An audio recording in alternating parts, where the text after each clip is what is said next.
itu namanya Dwi Turun untuk pernikahan anak Dayak. Jadi motifnya itu banyak banget, ada strawberry, bunga warna oranye, strawberry merah, sama bunga merah, bunga putih, keropi, dan bunga mawar ya. Ini ada yang Dayak ingat ya, bagi yang ini ya, keropinya sama bunga mawar merah sama pink. Jadi kalian yang mau beli, kalian cek aja Instagram mama aku, Maura Mevin Galeri. Nah, dahulu kala di sebuah desa yang bernama Berengkaringu, yang sekarang disebutnya dengan Garung, hiduplah sepasang suami istri yang bernama Dambung dan Bawi Nyai. Nah, Dambung merupakan pemimpin di desa tersebut. Di bawah pimpinannya rakyat Berengkaringu hidup makmur dan rukun. Nah, akan tetapi setelah sekian lama berumah tangga, mereka tidak dikaruniai seorang anak. Nah, pada suatu hari Dambung mengadakan pesta untuk memohon kepada Hatala agar mereka dikaruniai seorang anak.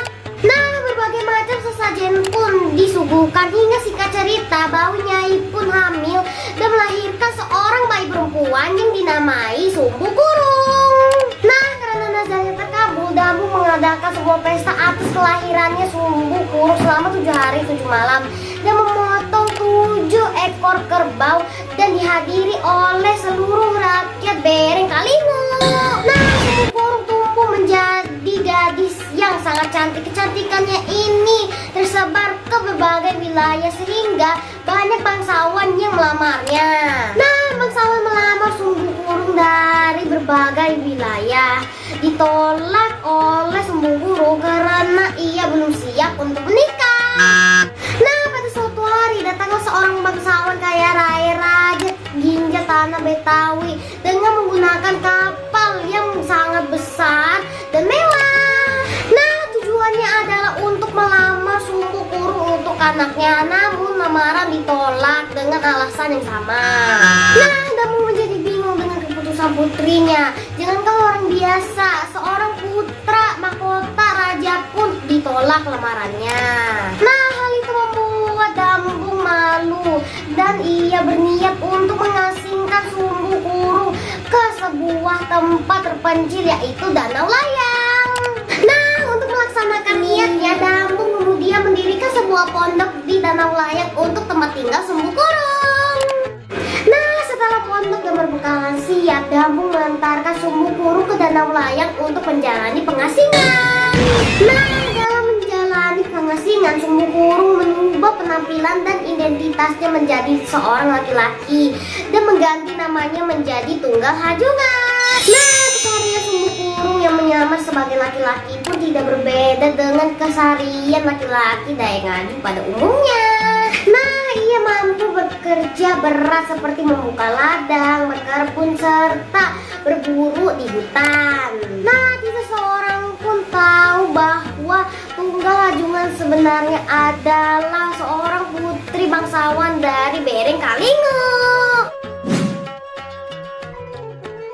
Nah, pada suatu hari datanglah seorang pemuda bernama Bandar dari kampung Luwuk dalam Betawi atau sekarang bernama Desa Buntoy untuk berburu di sekitaran Danau Layang. Nah, Bandar adalah seorang putra dari Temanggung Desa Buntoy yang senang berburu serta suka berhari-hari tinggal di hutan untuk berburu. Nah, Bandar sangat heran melihat ada sebuah pondok di tepian Danau Layang. Lalu ia memutuskan untuk singgah di pondok tersebut. Nah, kedatangan Bandar disambut baik oleh Tunggal Hajungan dan mempersilahkannya beristirahat di dalam pondok.